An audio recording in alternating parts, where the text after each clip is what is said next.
Well, the books, the indoor shoes, the lunchbox and water bottle, backpacks can get very heavy very fast. So here to help us understand just how much weight your child should have on their back is physiotherapist Julia Brooks and her son Parker, who is 5 and he is in kindergarten. This is very exciting, and he dressed for the occasion, as you can see. So tell us a little bit about, first of all, maybe getting the right backpack and what parents should be looking for in that backpack. Sure. So the first thing that we want to look at for backpacks is that they have nice thick straps. You don't want the really skinny straps. Ideally, you want a padded back on the backpack. And the one thing that Parker's backpack doesn't have that we would like to see is a waist strap and potentially a chest strap. And what does that do? The waist strap and the chest strap help to offload the weight from the shoulders onto the strong core part of the body.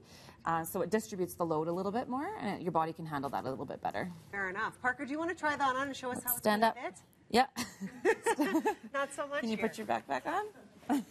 Thanks, Parker. You're a very good sport about this. So Okay. And that's how long it should be? So his backpack is a little bit long, so ideally you want it to stop at the waist crease. Okay. Start at the shoulder, stop at the waist crease, and ideally about the width of their torso. Okay. It gets a little bit hard with little guys, so Parker's in kindergarten, Yeah. trying to get a backpack that fits, that will also fit all the stuff they need to have. Right, yes. But that's kind of what you're looking for in that ballpark. Okay. And so what is this all about in terms of protecting the back?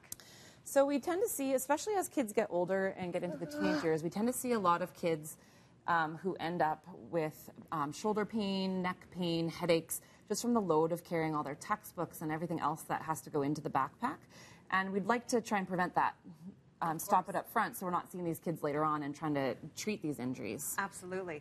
And you were telling me, I think it was last year, that you're seeing more and more of this. So it's getting worse, this problem? I think it's getting worse overall. I think there's a lot more textbooks. Kids are taking more classes.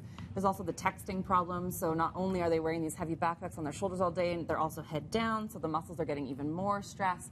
So it kind of culminates in a lot of these type of injuries that we're seeing. Absolutely. And so you're treating these patients at the hospital or in clinics. And what sort of injuries are we seeing besides those injuries? Like, what does it mean when they come to see you? What are you doing for them? A lot of times we're just trying to teach them how to have good posture, teach the right muscles to work rather than they've had the wrong muscles working for so long because they're in a bad position. The weight that's going through the shoulders, we end up having to stretch out their muscles. Do a lot of strengthening in different ways than people are used to. And I mean, it can go beyond that depending on how significant the problem is, but hopefully that's enough at the starting point, and then we go from there depending on what we see. So that's not a simple fix, is it? That's a series of visits and a lot of work and a lot of exercises and so forth. Wow, okay, so serious problem. You've brought another backpack to show us. There's various ways to actually pack the backpack to protect your back. So, so this is a good backpack because it has several different pockets that you can pack. And it also has those straps that I was talking about. Okay, the waist strap, chest strap. Yeah, ideally you want to aim for only about 10 to 15% of your body weight in a backpack, where most people are packing significantly more. So let's just put that in context, 10 to 15%. So if you've got a little guy like this, who's not even 100 pounds, who's maybe 50 pounds, that's nothing. like 5 pounds. Yeah, it's exactly. like 5 It's pounds. a water bottle and a lunch. And a lunch. Wow. Yeah, Okay, so it's we not are much doing more weight. than that. Yeah.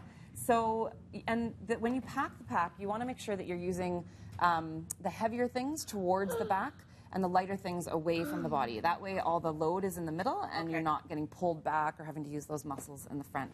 So we would put things like textbooks and books sort of in the back of the pack and then slowly work our way up to the front. We would put maybe our lunch in the second one and then put our pencil case in the next one.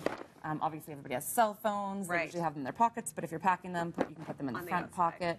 So, and then usually there's a water bottle holder, which is good. Keep that up to close to your body rather than in the front pockets. Okay.